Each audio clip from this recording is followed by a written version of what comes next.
नमो अरिहन्ताणम् नमो सिद्धाणम् नमो आयर्याणम्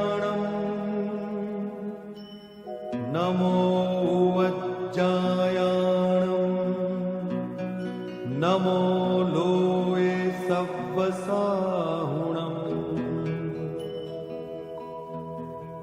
एसो पंच नमुक्कारो सर्वपावपणासनो मंगलाणं च सव्वेसिं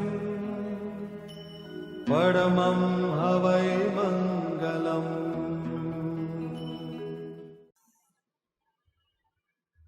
ભક્તિના વર્ગ પછી હવે સ્વાધ્યાયનો વર્ગ ચાલુ થાય.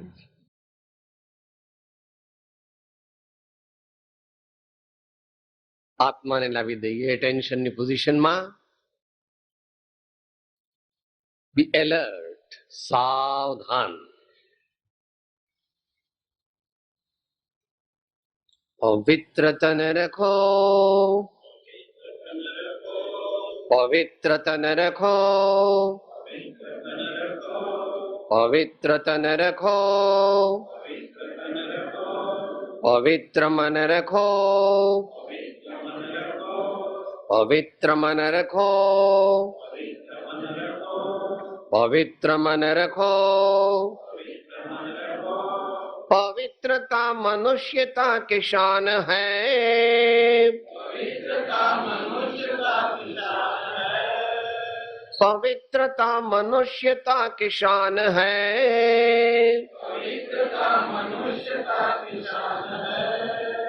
पवित्रता मनुष्यता की शान है।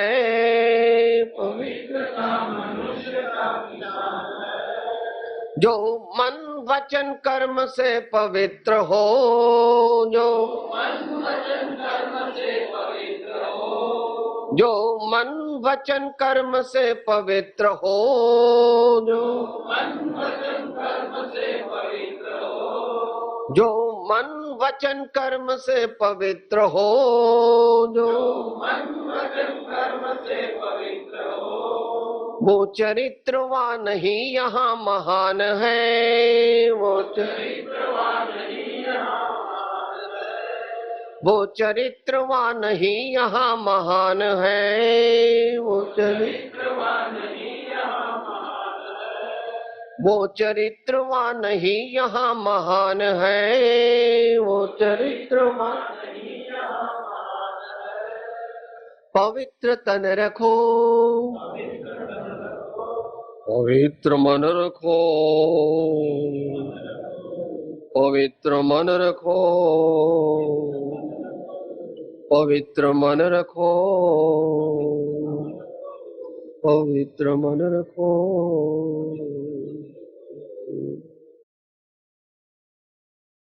ओंकारं बिंदु संयुक्तं नित्यं ध्यायन्ति योगिनः कामदं मोक्षदं चैव ओंकाराय नमो नमः.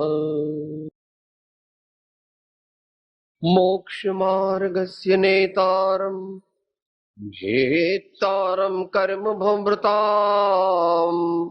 ज्ञातारं विश्वतत्त्वानां वन्दे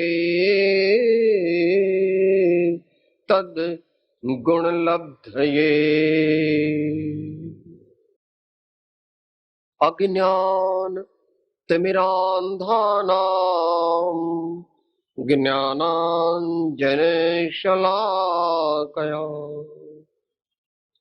चक्षुः उन्मीलितं येन तस्मै श्री गुरवे नमः.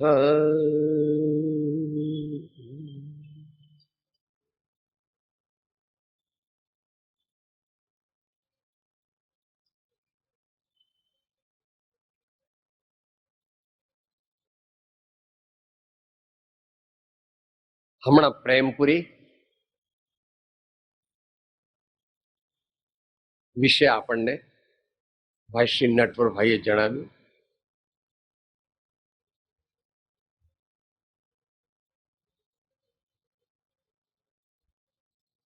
પ્રેમ એ આ દુનિયાની સર્વોત્કૃષ્ટ વસ્તુ છે, પરંતુ કોઈને ખબર નથી કે પ્રેમ એટલે શું. કોઈને એટલે લગભગ કોઈને ખબર નથી.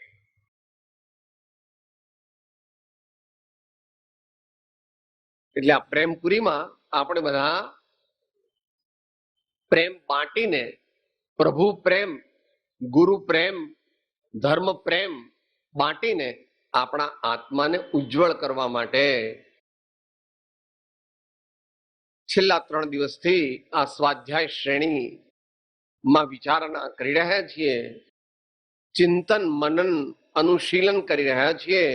તેમાં પહેલો દિવસ હતો ભક્તિનો, બીજો દિવસ હતો જ્ઞાનનો, અને આજે છે કર્મનો. અહીં કર્મ જે છે તે સત પ્રવૃત્તિ એવા અર્થમાં સમજવું, કારણ કે ભિન્ન ભિન્ન દર્શનોમાં કર્મ શબ્દનો અર્થ જુદો જુદો છે. કર્મ શબ્દના ઘણા અર્થ છે, પણ અહીં કર્મ શબ્દનો અર્થ છે સત પ્રવૃત્તિ, enlightened character, awareness of one's duty towards one's own self, towards the family, towards the city, towards the nation, towards the universe.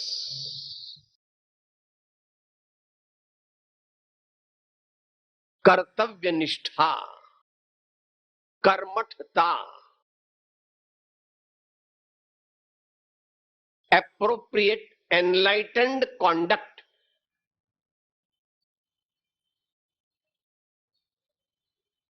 એ પ્રકારે આપણે આજે કર્મનો વિચાર સમયની મર્યાદામાં ટૂંકમાં જ કરવાના છીએ.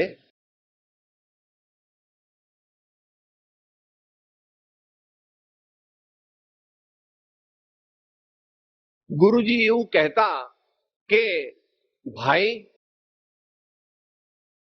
ઉત્તમ પદની પ્રાપ્તિ કરવી હોય તો ત્રણેય વસ્તુઓને તું બરાબર ન્યાય આપજે તારા જીવનમાં. ત્રણેય વસ્તુઓને બરાબર ન્યાય આપજે, એ એમ કહેતા. દક્ષિણ ભારતના હતા એટલે આપણને એમની ભાષા ઓછી ફાવે, અંગ્રેજીમાં કહેતા, live a life, live an enlightened life in which there is a synergistic combination, a synergistic development of the head, the heart and the hand. Live an enlightened life in which there is a synergistic development of the head, the heart and the hand. આજે hand ની વાત છે, તો પ્રતીક છે. Hand એ તો પ્રતીક છે. કર્મઠતા, કાર્યનિષ્ઠા, ધ્યેય નિષ્ઠા, સરફરોશીની ભાવના હમણાં વાત થઈ. વચનમાં રાખે વિશ્વાસ અને શિર તો કર્યા છે કુરબાન રે. શિર તો કર્યા છે કુરબાન રે, એનું કામ છે અહીં તો.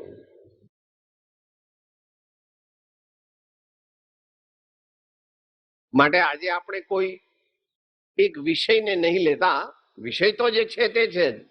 મોટા પુરુષો તે વિશે આપણને શું કહે છે તેમના સૂત્રોની વિચારણા કરી અને જાણીશું કે દરેક સાચા ધર્માત્માઓ આપણને શાશ્વત આનંદનો માર્ગ પોતાની અનુભવ વાણીથી બતાવે છે. ભાષા જુદી જુદી છે, પદ્ધતિ જુદી જુદી છે સમજાવવાની. પરંતુ તેઓ જે કહે છે તે વસ્તુ કહે છે કે જેનો તેમણે અનુભવ કર્યો છે, જેનો તેમણે અનુભવ કર્યો છે.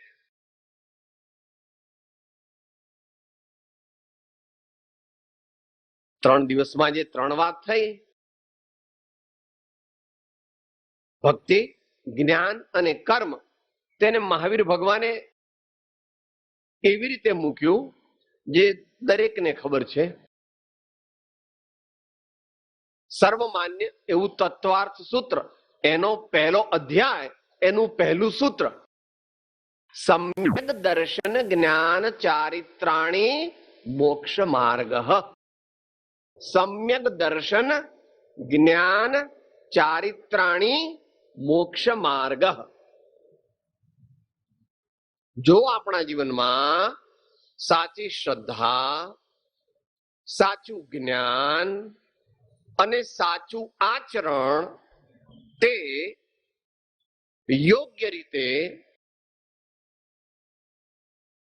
કાર્યાન્વિત બને તો આપણને ઉત્તમ પદની પ્રાપ્તિ થાય. મોક્ષ માર્ગ દુનિયાના લોકો ન જાણવાને લીધે ડરે છે.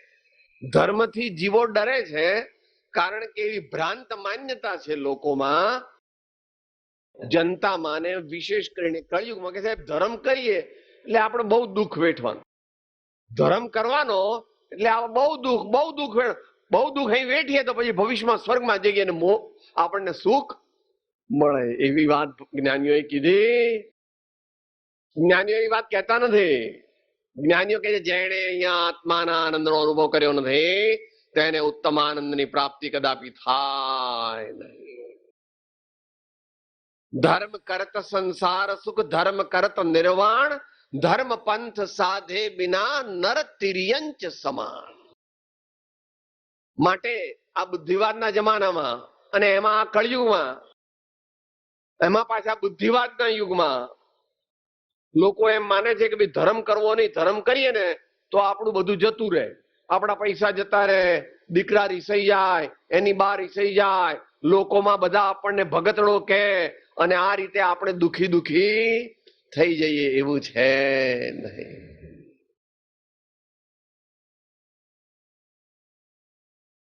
આજે પ્રારંભિક દ્રષ્ટાંતિ કરીએ છીએ.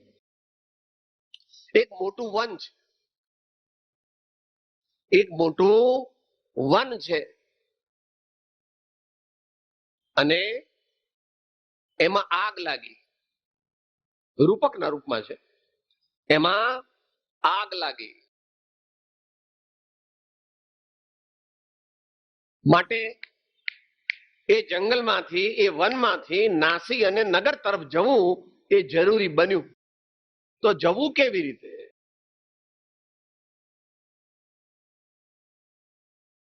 તો કે છે આપણે નગર તરફ જવું હોય તો જે રસ્તો હોય તે રસ્તો આપણે દેખી શકવા જોઈએ. આંધળા હોઈએ તો એ વનમાંથી નગર તરફ જઈ શકીએ નહીં, કારણ કે આપણને રસ્તો જ દેખાય નહીં, રસ્તાની જ ખબર નથી.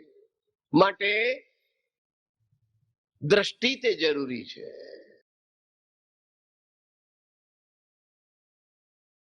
વળી આગળ જરા ચાલીએ અને 2-3-4 કેડી આવે તો એમાંથી કઈ કેડી નગર તરફ જાય છે એની જો ખ્યાલ ના હોય, એની ખબર ના હોય તો ખોટી કેડીએ ચડી જઈએ તો પાછા વનમાં ને વનમાં જ જઈએ. માટે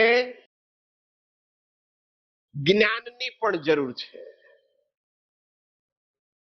સમજણની પણ જરૂર છે, સાચો માર્ગ જાણવાની પણ જરૂર છે.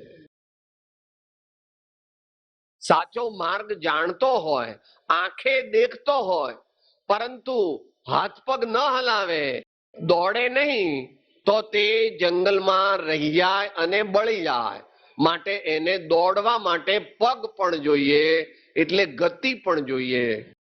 એટલે અમારે એક યોગાચાર્યજી આવે છે, એમ કે છે ભાઈ ગતિ કરે તો પ્રગતિ થાય, ગતિ કરે તો પ્રગતિ થાય. Life should be dynamic. Life should be dynamic. લોકોને દેખાય કે નહીં એ વાત જુદી છે, પણ અંદરથી એ કેવી હોવી જોઈએ? તેજસ્વી હોવી જોઈએ અને ઓજસ્વી હોવી જોઈએ. નિરંતર જાગૃત જ્યોતિ વાળી હોવી જોઈએ. તો ત્રણેયની જરૂર છે. ભક્તિ દ્વારા દ્રષ્ટિ મળે છે, જ્ઞાન દ્વારા જાણકારી મળે છે અને આચરણ દ્વારા ઇષ્ટ સ્થાને પહોંચવાની શક્તિ અને પ્રક્રિયા પ્રાપ્ત થાય છે. માટે કર્મ, કેરેક્ટર, કોન્ડક્ટ, આચરણ, ચારિત્ર તેની પણ આપણા કલ્યાણ માટે, આપણા જીવનના સર્વાંગી વિકાસ માટે જરૂર છે.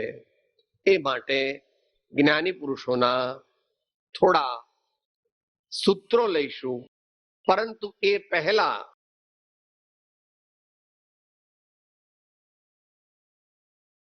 આપણે અહીં જેને કર્મ કહીએ છીએ એ કર્મ જીવનની ઉન્નતિ ત્યારે સાધી શકે કે જ્યારે તે સત્કર્મ હોય. અને પાછું સત્કર્મ કેવું હોય? પ્રબુદ્ધ સત્કર્મ હોય. ભલે થોડું અઘરું આવે, વાંધો નહીં, પછી ધીમે ધીમે સમજાશે.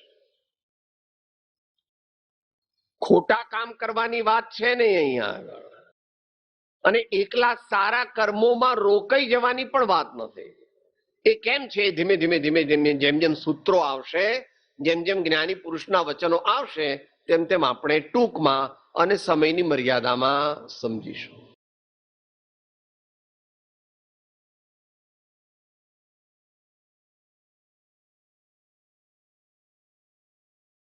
ભગવાન મહાવીરે જે દિવ્ય બોધ આપ્યો તેનું સંકલન આચાર્યો અને આચાર્યોના નાયક જેને ગણધર કહે છે તેઓએ એનું સંકલન કર્યું. એ સંકલન તે 12 અંગ અને 14 પૂર્વ રૂપે કરેલું માનવામાં આવે છે. X quantum. એ 12 અંગની અંદર પહેલું અંગ જે છે એનું નામ છે આચારાંગ. પહેલું અંગ કયું? આચારાંગ. અને આપની ભારતીય સંસ્કૃતિનું પ્રસિદ્ધ સૂત્ર છે આચાર પ્રથમ ધર્મો. આચાર પ્રથમ ધર્મો. ભગવાન ઋષભદેવ હોય, ભગવાન રામ હોય, ભગવાન કૃષ્ણ હોય, ભગવાન મહાવીર હોય, ભગવાન બુદ્ધ હોય કે મહાન સંતો ગુરુદેવ નાનક હોય કે મહાત્મા કબીરદાસજી હોય, શંકરાચાર્ય હોય કે બીજા જે પણ કોઈ મહાન પુરુષો, આચાર્યો, સંતો, ભક્તો, ધર્માત્માઓ થયા, તેમણે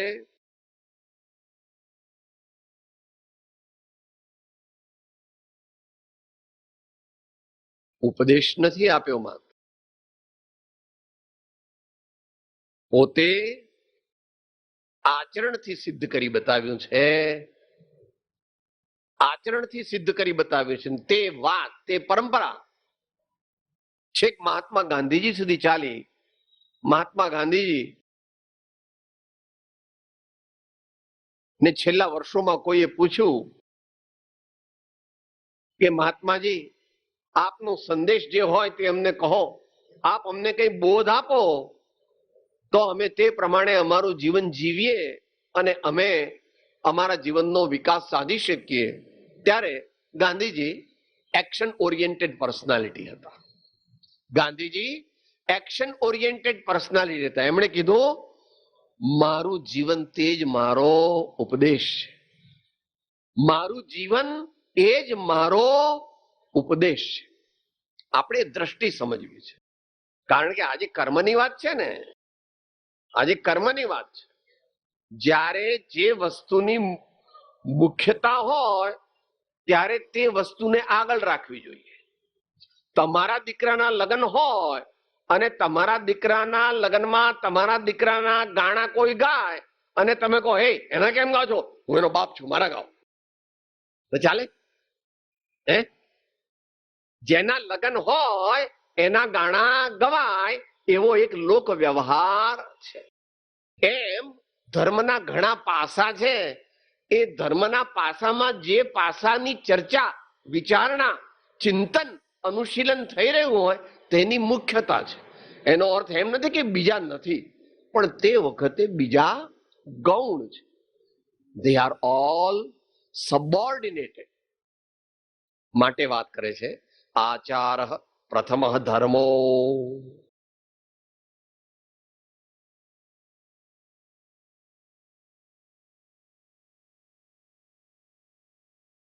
બીજું પણ ભગવાન મહાવીરનું સૂત્ર છે, પ્રવચન સારમાં આવે છે, ચારિત્તમ ખલુ ધમ્મો.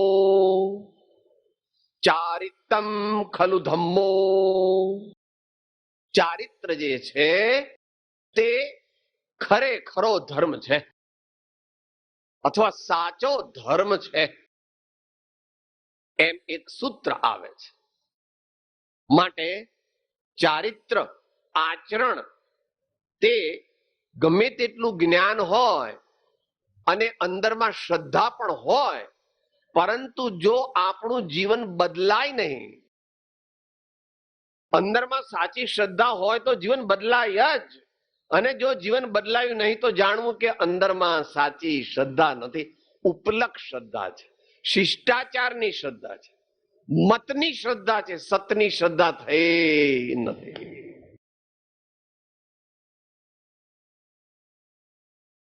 માટે આત્મકલ્યાણનો માર્ગ એ જીવનનું સબ્લાઇમ ટ્રાન્સફોર્મેશન છે. એ વિશે જરા રિસેસ પાડો.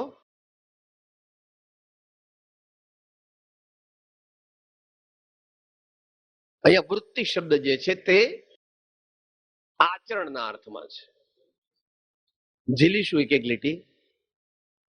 કેટલી સુધારી વૃત્તિ કેટલી બગાડે, કેટલી સુધારી વૃત્તિ કેટલી બગાડે, કેટલી સુધારી વૃત્તિ કેટલી બગાડે, કેટલી સુધારી વૃત્તિ કેટલી બગાડે. કયા પાટે ચાલી રહી જિંદગી નિગાડે, કયા પાટે ચાલી રહી જિંદગી નિગાડે. પ્રભુ પંથ પામવાને પાટા બદલાવજો, પ્રભુ પંથ પામવાને, હે પ્રભુ પંથ પામવાને પાટા બદલાવજો, પ્રભુ પંથ પામવાને પાટા.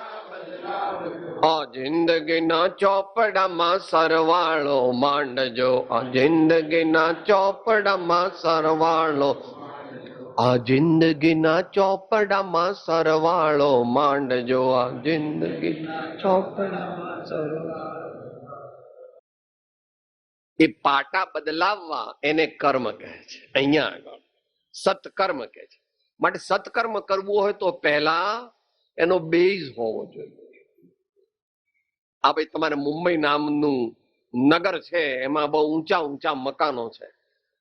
એ એન્જિનિયરો હોય એને પૂછો કે ભાઈ એમાં તમે કેટલો ઊંડો પાયો નાખ્યો તો તમને ખબર પડે કે સાહેબ જેટલા માળ ઉપર લેવા હોય ને એ પ્રમાણમાં ઊંડો પાયો નાખવો જોઈએ. પાયો બહુ ઊંડો હોય તો જ ઉપર મકાન ટકે. આપણા જીવનમાં પણ આપણે સારું કામ કરવું છે, સત્કાર્ય કરવું છે, જીવનને સુધારવું છે, પાટા જીવનના બદલાવવા છે, કર્તવ્યનિષ્ઠ બનવું છે, ધ્યેયનિષ્ઠ બનવું છે, તો પ્રાઇમરી બે શરતો છે. અત્યારે આપણે એનો વિવરણ નહીં કરીએ, પણ એનો we just enumerate them or mention them. આપણા જીવનમાં કોઈ પણ મોટું વ્યસન હોવું જોઈએ નહીં. આપણા જીવનમાં કોઈ પણ મોટું વ્યસન હોવું જોઈએ નહીં, કારણ કે વ્યસન તે આપણને પરાધીન બનાવી દે છે અને વ્યસન તે આપણો ક્રમશઃ સર્વનાશ કરે છે. એ પછી સંતોની વાણીથી જાણવું કે વ્યસનો કેવા છે. મુખ્ય 7 વ્યસનો છે, એમાંનું એક પણ વ્યસન કોઈ પણ આર્ય સજ્જન કે સન્નારીના જીવનમાં હોવું જોઈએ નહીં. આ આચરણ કરવા માટેની પ્રી રિક્વિઝિટ છે, પ્રી કન્ડિશન છે. ત્યાં સુધી આચરણ ન, ત્યાં સુધી તારું સત્કાર્ય કરેલું બધું નકામું જાય છે. ડોલમાં 3-4 આટલા કાણા હોય અને એને નળ ચાલુ કરીને ભરાવા મૂકો તો એ ક્યારે ભરાય? ભરાય જ નહીં, કારણ કે જેટલું પાણી આવે છે એટલું પાણી નીકળી જાય છે, માટે તે ડોલ ભરાય નહીં. આ નેગેટિવ વાત થઈ. Don't do's. આચરણ માટેની પાયારૂપ બીજી આવશ્યકતા તે આપણા વ્યક્તિત્વ, અંતરંગ વ્યક્તિત્વની અંદર મૈત્રી, કરુણા, ગુણ પ્રમોદ અને માધ્યસ્થ અથવા ઉપેક્ષાની ભાવના હોવી જરૂરી છે. આપણા જીવનમાં મૈત્રી, હમણાં પ્રેમની વાત કરી હતી ને, પ્રેમ એ પરાકાષ્ઠા છે, એ મૈત્રીથી ચાલુ થાય છે. મૈત્રીથી ચાલુ થાય છે.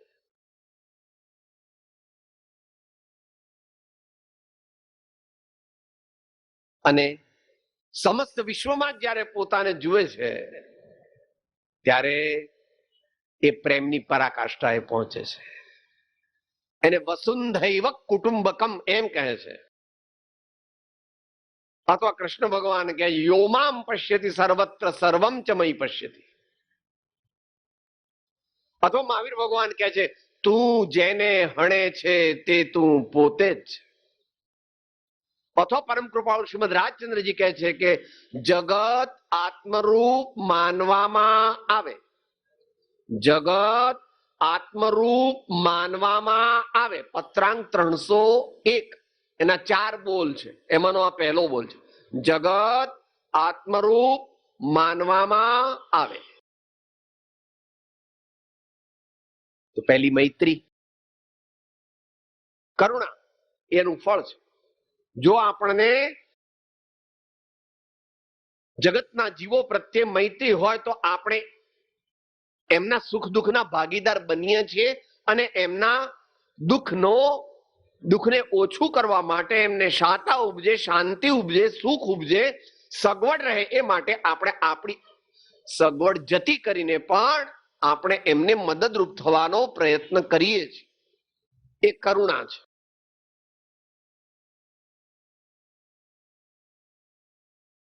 ગુણ પ્રમોદ. અત્યારે કળયુગ ચાલે છે ભાઈ,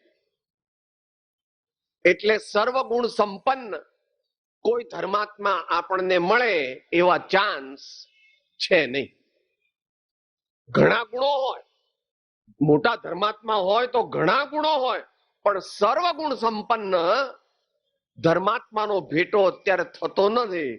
માટે જો આપણે કોઈ પણ આપણા સંપર્કમાં આવતી વ્યક્તિના માત્ર દોષ જ જોઈશું તો આપણો કોઈ દિવસ ઉદ્ધાર થશે નહીં. કારણ કે દરેકમાં કંઈક નો કંઈક દોષ તો હોવાની સંભાવના છે. માટે આપણે શું કરવું? ગુણ પ્રમોદ. ગુજરાતીમાં તો બહુ પ્રસિદ્ધ છે ને, તમારે અહીંયા મુંબઈમાં તો બહુ પ્રસિદ્ધ છે. ગુજરાતી પદ બોલો છો ને? ગુણથી ભરેલા ગુણજન દેખી હૈયું વારો નૃત્ય કરે, તે સંતોના ચરણ કમળમાં મુજ જીવનનું અર્ઘ્ય વહે. તે સંતોના ચરણ કમળમાં મુજ જીવનનું અર્ઘ્ય વહે. પરંતુ આપણામાંથી મોટા ભાગના તો નૃત્ય કરવાને બદલે રાજી નથી થતું. હૈયું મારું નૃત્ય કરે, ડોલી ઉઠે, એને બદલે કે સાહેબ મારા પેટનું પાણી નથી હલતું. તમે ભગવાનના વખાણ કરો છો, આ સદગુરુના વખાણ કરો છો, આ ધર્મ આવો શ્રેષ્ઠ છે, આ ઋષભદેવ ભગવાન, રામ ભગવાન, મહાવીર ભગવાન, પણ મને તો કઈ મારા પેટનું પાણી પણ હલતું. નમસ્કાર પ્રભુ, તું મહાપુરુષ છો. ભાવના, ઇમોશન્સ, ભાવના બેમાં ન હોય, કાં તો જડ હોય ને કાં તો સિદ્ધ હોય. આ ટેબલ છે એને આપણે મારીએ તો એને કઈ નથી. અને એક સિદ્ધ પરમાત્મા છે. સિદ્ધ પરમાત્માનો કોન્સેપ્ટ છે જૈન દર્શનમાં વિશેષપણે. અનંત કાળ સુધી અનંત આનંદનો અનુભવ કરશે. જે ક્ષણથી કેવળ જ્ઞાન પ્રગટ્યું અથવા સિદ્ધ પદ પ્રગટ્યું તે કાળથી આગામી અનંત કાળ સુધી અનંત આનંદ નવો નવો ક્ષણે ક્ષણે તેઓ અનુભવશે. આવું જે માની શકે અંતરથી, એને મોક્ષ તત્વની શ્રદ્ધા કહી છે. એ જીવ સમ્યક દ્રષ્ટિ છે, એ જીવ આત્મજ્ઞાની છે, એ સાચો ધર્માત્મા છે. એ થોડા કાળમાં પરમાત્મા થઈ જવાનો છે. એ ગુણ પ્રમોદની વાત માટે આપણે આપણા સંપર્કમાં આવતી દરેક વ્યક્તિના ગુણો જોવા અને એમાંથી કંઈક કંઈક સારું ગ્રહણ કરવું. અને છેલ્લું ઉપેક્ષા અથવા માધ્યસ્થ ભાવના છે. બધા આર્ય દર્શનોમાં આની સ્વીકૃતિ છે. મહર્ષિ પતંજલિ યોગ દર્શનમાં એનો વિસ્તાર કર્યો છે. બુદ્ધ ભગવાને પણ આ ચાર ભાવનાઓ કહી છે. મહાવીર ભગવાને પણ એનો વિસ્તાર કર્યો છે. તો છેલ્લી ઉપેક્ષા અથવા માધ્યસ્થ ભાવના સામાન્ય રીતે આ જમાનામાં ધર્મ કરવાની, આત્મકલ્યાણ કરવાની અનુકૂળતા ઓછી હોય છે.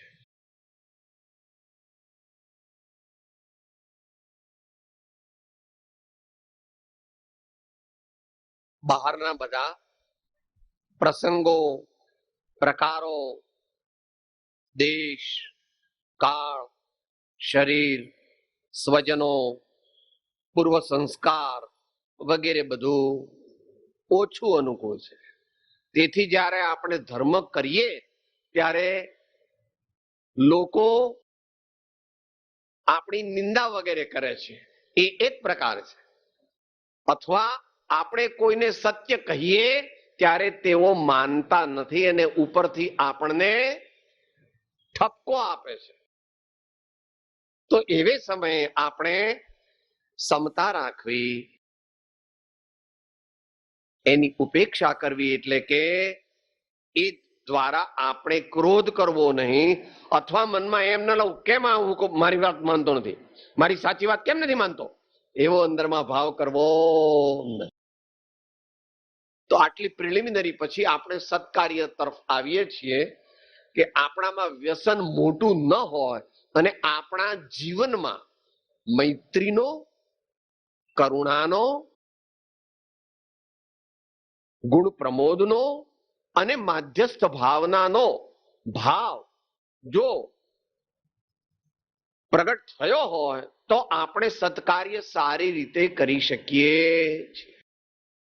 તો એની બે વાત જે આપણે વિચારી હતી, આચાર પ્રથમ ધર્મો અને ચારિત્રમ ખલુ ધમ્મો. હવે કૃષ્ણ ભગવાન શ્રીમદ ભગવદ ગીતામાં જે અનાસક્ત કર્મયોગની વાત કરે છે એમાં 3 મુખ્ય સૂત્રો છે. આમ તો ઘણા બધા છે, આપણે સમયની જે મર્યાદા છે તેની અંદર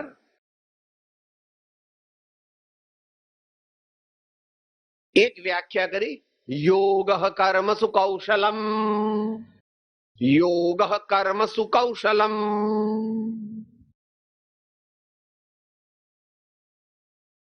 પોતાનું જે કર્તવ્ય હોય, ફરજ હોય, એ કુશળતાપૂર્વક બજાવવી, એને અમે એક પ્રકારનો યોગ કહીએ છીએ. યોગ કર્મસુ કૌશલમ. બીજું સૂત્ર કહે છે,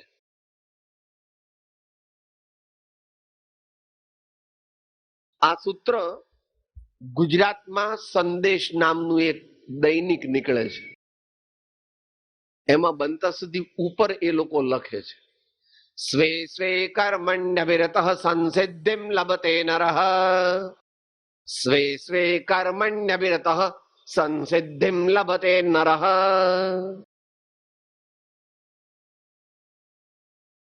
પોતાના ભાગે જે પણ કંઈ યોગ્ય કાર્ય કરવાનું આવ્યું હોય તે કાર્ય રૂઢી રીતે કરતા, સમ્યક રીતે કરતા મનુષ્ય સિદ્ધિને પામે છે. સંસિદ્ધિ લભતે નરઃ. થોડો માર્મિક શબ્દ છે. સિદ્ધિને પણ સંસિદ્ધિ કહી. દુનિયાની કોઈ સફળતા મળવી એ તો સિદ્ધિ છે, પણ આત્મા ચિત્ત નિર્મળ થાય અને સમાધિનો આનંદ પ્રગટ થાય એ સંસિદ્ધિ છે, મોટી સિદ્ધિ છે. એનાથી મોટી સિદ્ધિ આ વિશ્વમાં કોઈ છે નહીં. તો એ બીજું સૂત્ર છે. અને ત્રીજું, આ સત્કાર્ય કરવાની જે વાત થઈ, એ સત્કાર્ય કરવાની એક સ્પેસિફિક મેથોડોલોજી છે.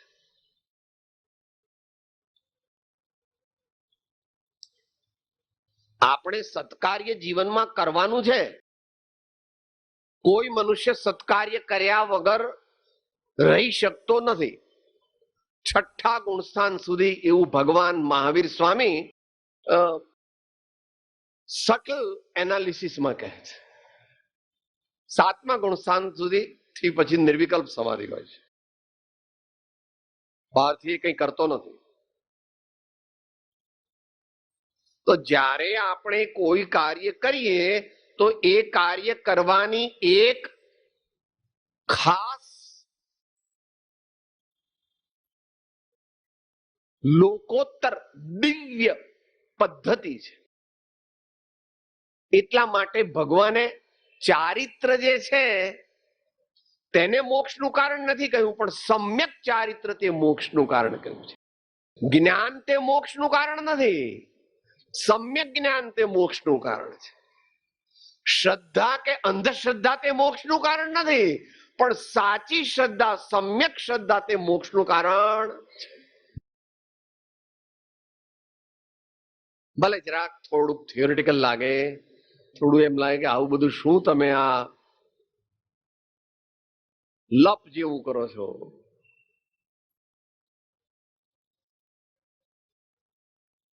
અંત મંગળ જયારે લેવાના છીએ થોડી વાર પછી, ત્યારે એમાં એ આવશે.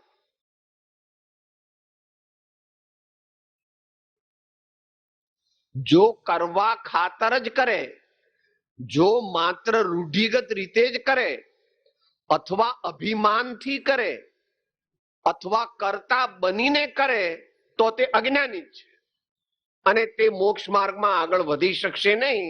એમ હમણાં નરસિંહ મહેતાની રચના સાંભળી, એમની બહુ પ્રસિદ્ધ રચના છે, સાથે બોલીએ. હું કરું એ જ અજ્ઞાનતા, શકટનો ભાર જેમ શ્વાન તાણે. સૃષ્ટિ મંડાણ છે સર્વ એની પેરે, જોગી જોગેશ્વરા કોઈક જાણે.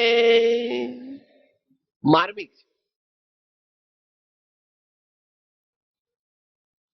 સંતોની વાણી પોતાથી સમજાય નહીં.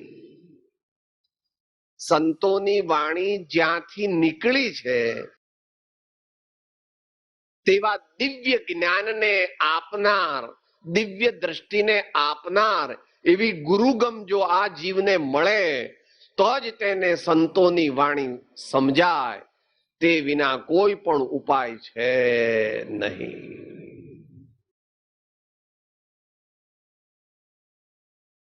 એ પણ પદ હમણાં સાંભળ્યું.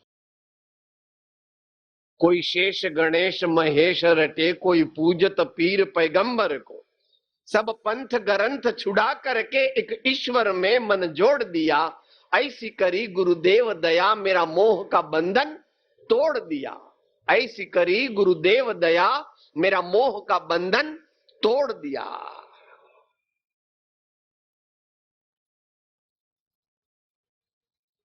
સત્કર્મ કરવાનું છે પણ તે સત્કર્મ કરતી વખતે અભિમાન કરવાનું નથી, કરતાપણું રાખવાનું નથી. એ વાત અહીંયા ત્રીજા સૂત્રમાં કહી છે શ્રીમદ ભગવદ્ ગીતામાં. કર્મણી એવ અધિકાર હતે મા ફલેષુ કદાચન. કર્મણ્યેવાધિકારસ્તે. Yours is to work, is to perform your duty well. And there your right ends. Whether the fruit comes positive or negative is none of your domain. अपने कर्तव्य को सही रूप से करना वहां तक तो आपका अधिकार है. उस कर्म को करने के बाद उसमें सफलता मिली या निष्फलता मिली यह तुम्हारे अधिकार की बात नहीं है. अग्रुज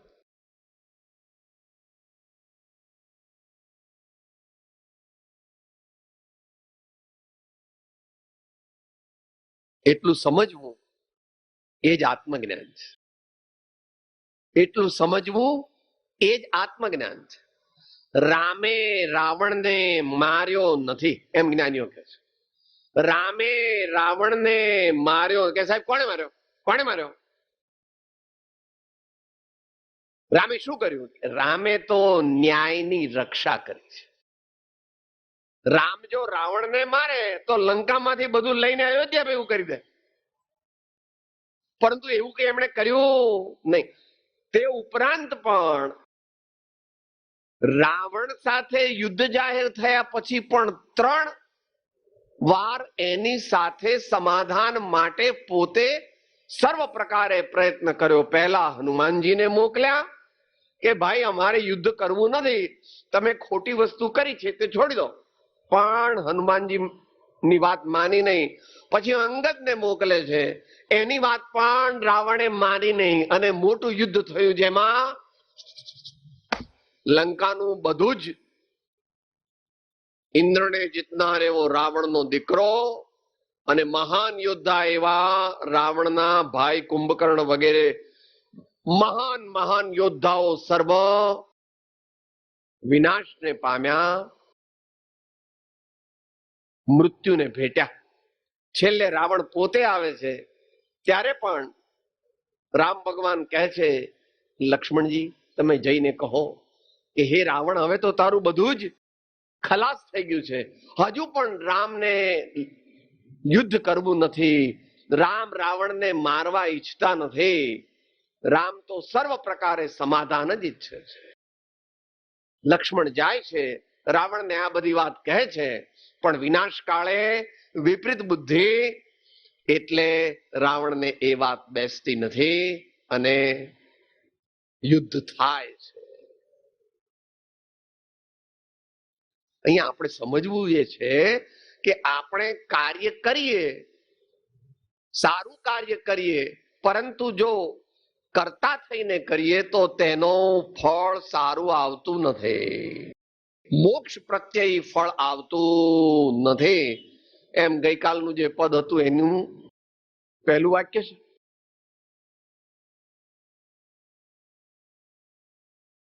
સાથે બોલો.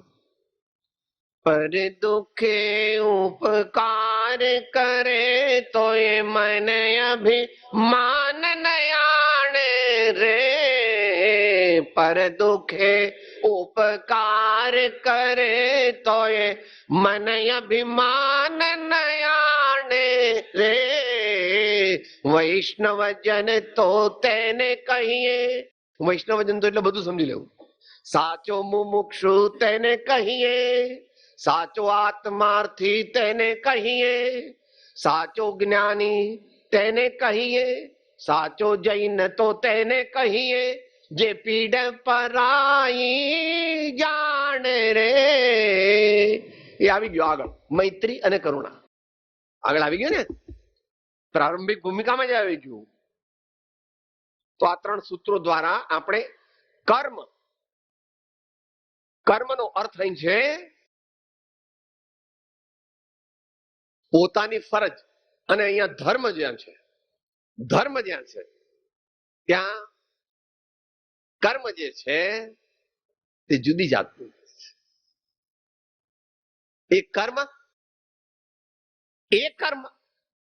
એ કર્મોનો નાશ કરવા વાળું છે.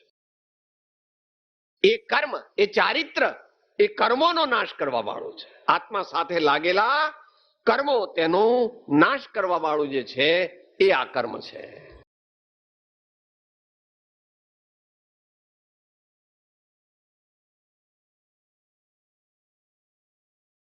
આગળ ગાંધીજીની વાત થઈ ગઈ. ગાંધીજી એક્શન ઓરિએન્ટેડ પર્સનાલિટી હતા. એમનામાં હતા તો ઘણા ગુણો.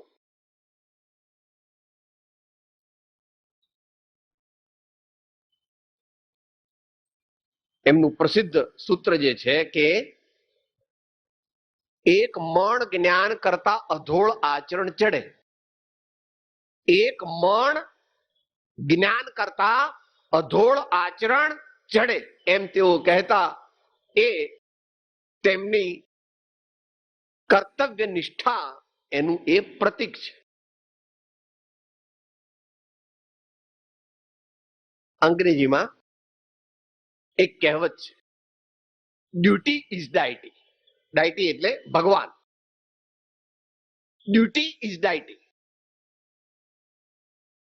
જે પોતાની ફરજ બરાબર બજાવે છે એ ઉપાસના કરે છે, પ્રાર્થના કરે છે, સાધના કરે છે, આરાધના કરે છે.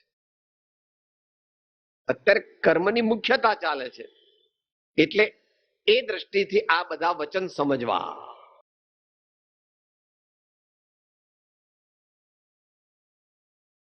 भावना से कर्तव्य ऊंचा है. भावना से કર્તવ્ય ઊંચા है. આપણે નાના હતા ત્યારે એક અંગ્રેજી કવિતા આવતી હતી કઈ, act in the present tense. Act in the present tense. ભાવના से કર્તવ્ય ઊંચા. એ પણ સત્કર્મની, આચરણની, ચારિત્રની ઉચ્ચતા બતાવે છે, શ્રેષ્ઠતા બતાવે છે. અને છેલ્લે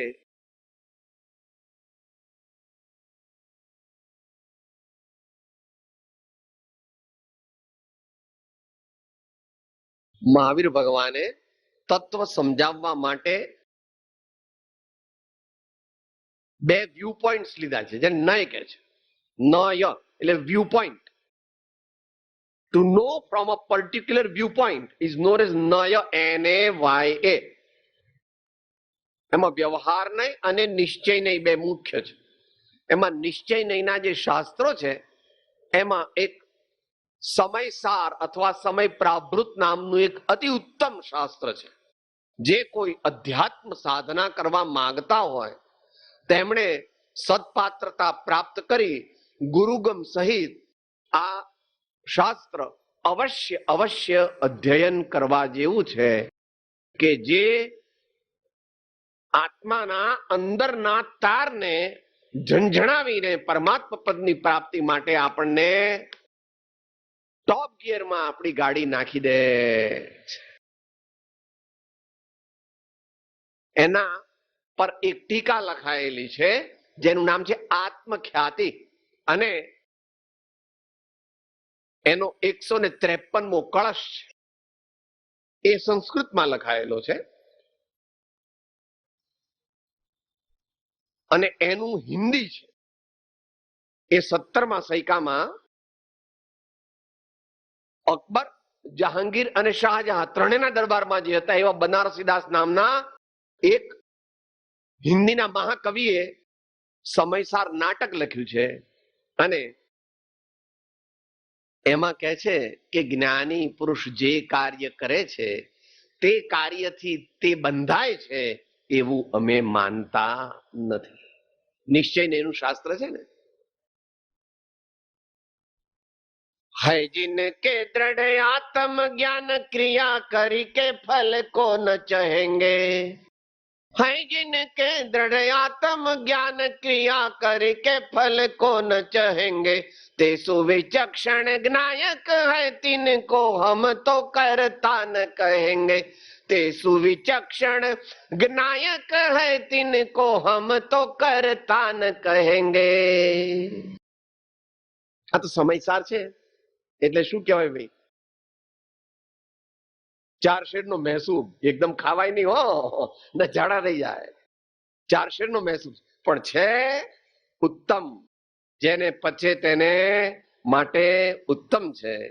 તો આટલી વાત આપણે જુદા જુદા મહાપુરુષોના વચનો દ્વારા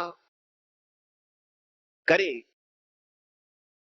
ઘણા મહાપુરુષોની વાત કરી. આપણે નજીક આવી જઈએ.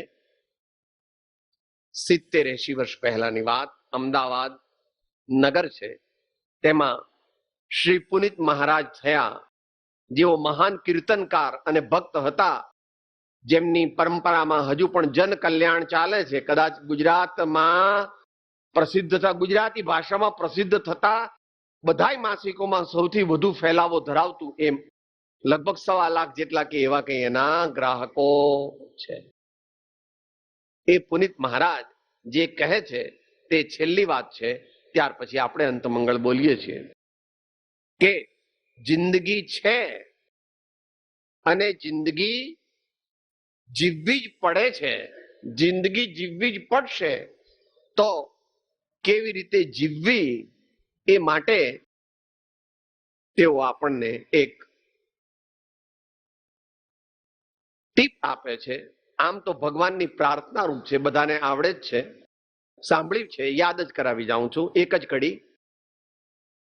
રહેવું સંસારમાં મનુષ્ય અવતારમાં, રહેવું સંસારમાં મનુષ્ય અવતારમાં, જળ અને કમળની પેઠ રાખો, જળ અને કમળની પેઠ રાખો, પાળો મુજ ધર્મને કરું સત કર્મને, પાળો મુજ ધર્મને કરું સત કર્મને, ફળ તણી આશથી દૂર રાખો વાલા, ફળ તણી આશથી દૂર રાખો વાલા, ફળ તણી આશથી દૂર રાખો વાલા, ફળ તણી આશથી દૂર રાખો.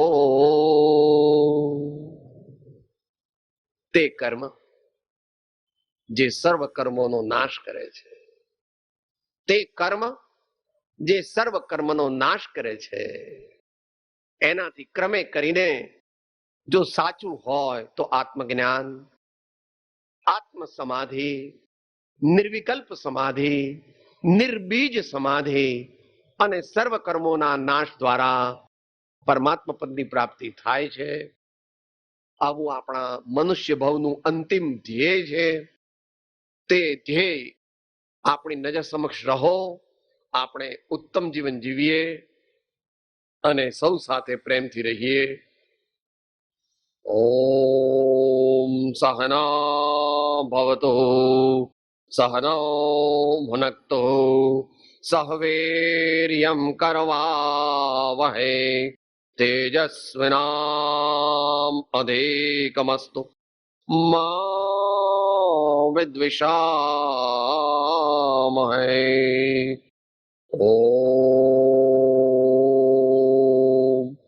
સર્વથા સહુ સુખે થામો સમતા સહો સમાચરો સર્વત્ર દિવ્યતા વ્યાપો સર્વત્ર શાંતિ વિસ્તરો ઓમ શાંતિ શાંતિ શાંતિ. સદગુરુ પરમ કૃપાળો ત્રિલોકનાથ સબ સંતન કી જય. આનંદ. ઓમ. હું આત્મા છું, આપનો સેવક છું, સૌનો મિત્ર છું. હું આત્મા છું, આપનો સેવક છું, સૌનો મિત્ર છું. હું આત્મા છું, આપનો સેવક છું, સૌનો મિત્ર છું.